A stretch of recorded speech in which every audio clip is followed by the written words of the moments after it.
The Analyst Scorecard is a very useful tool to help subscribers determine whether or not they can rely and how much they can rely on the analyst estimates that they see on the forecasting calculator. So the Analyst Scorecard is actually to be used in conjunction with the forecasting calculator. In other words, if I'm looking at AmerisourceBergen today and looking at what the analyst expectations are for the next fiscal year and going out to 2 fiscal years, then when I look at the Analyst Scorecard attached to the company going back historically all the way to 2009, we can see how accurate the analysts have been when they were making their estimate precisely 1 year in advance of the actual number coming in. So what we've done here, we've created this scorecard here that allows you, by marking the pie chart in green, it tells you when the company beat analyst estimates. The yellow tells you when the company hit analyst estimates, or if the analysts were, precisely accurate. And then if it was red, it would show a miss. And that miss would have to be greater than 10% because we use a 10% margin of error on the 1 year forecast. So the orange line is the actual number that came in, the dark orange line, and then the shaded area is the 10% deviation, 5% above, 5% below, if you will, of how they were.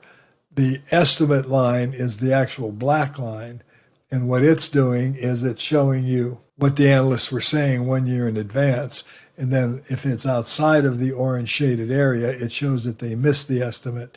If it was inside the area, it shows that they either hit it or beat it. Now, when we have it offered on a 1 year and a 2 year forecast, the 2 year forecast does give a higher margin of error because obviously the further out you're forecasting, the more difficult it is. The only thing certain about the future is uncertainty. So we give the analyst a little more leeway, but you can see with Amerisource, the Analyst Scorecard, they've had an excellent Analyst Scorecard. They get it right most of the time, and they even beat it either 20% of the time or 15% of the time. Now, the proof in that can be seen by looking at the company's historical results, and you can see that the company has had a very consistent and very steady long-term growth rate. So that makes it one that you can rely on. So when you're looking at the forecasting graphs of AmerisourceBergen, you can actually look at the company and determine whether or not the analysts have a good shot about having these numbers be within a reasonable range of these forecasts. You can check the forecasting calculator demos to learn how to use that. Getting back to the Analyst Scorecard was what this video is about.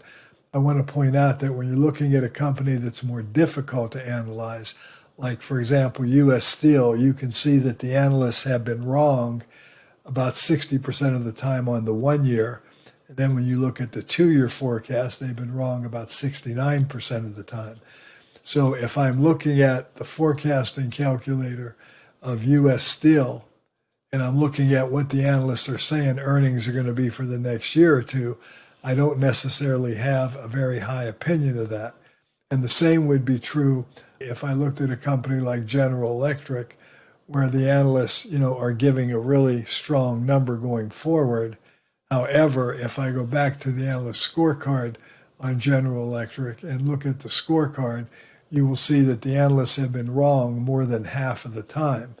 But most of the error has been when General Electric was, going through some problems with when their earnings were actually dropping.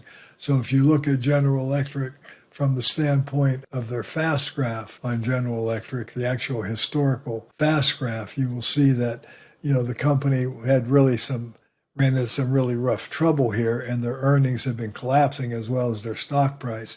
And that's when the analysts were not performing very well on forecasting this company. So the Analyst Scorecard just gives you an idea so that when you're looking at a company, let's pick one, for example. Let's go to Microsoft. And if I'm looking at Microsoft, trying to determine where the valuation is based on analyst estimates, if I go to the forecasting calculator, I see analysts are predicting 13.71% growth, and they're predicting these numbers.